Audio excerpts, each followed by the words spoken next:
大家好，又我康臣啦。今日介紹加州花園一間大型1371尺，咁附帶咗一個700零尺嘅花園。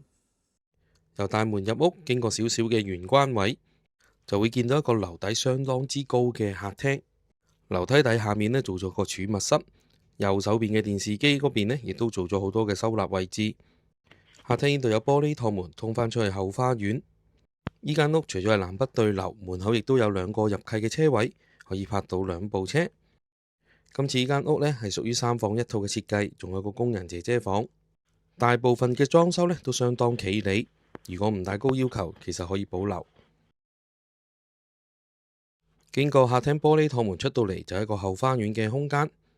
花園空間大約700多尺，有花園通道位置。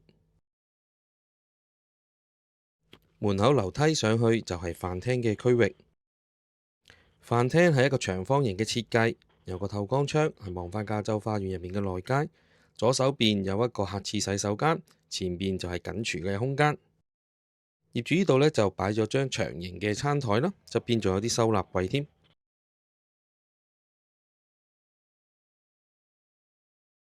由飯廳一路行前邊就係嚟到廚房嘅區域。廚房入邊上下好多嘅收納空間，用明火煮食。左手邊仲有個空間可以擺到一個雙門嘅雪櫃。同層嘅客廁洗手間係屬於明廁，有需要可以安翻花灑位作為浴室使用。跟住再上半層就嚟到主人套房，景觀係望後花園，附帶咗一個細細地嘅露台空間。入門口嘅左手邊就做咗到頂嘅入牆衣櫃。業主呢度中間呢就放張5尺嘅雙人床，做到3邊落床效果。套廁浴室入邊呢就採取咗企缸嘅設計。跟住再上嚟就係第一間客房，空間呢足夠放張雙人床、梳妝台。右手邊凹位仲做埋個衣櫃。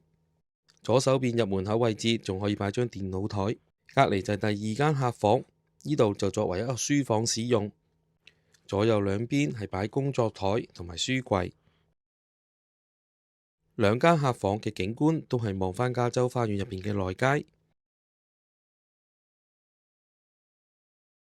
同層有個浴室洗手間，係有窗，都係屬於明廁。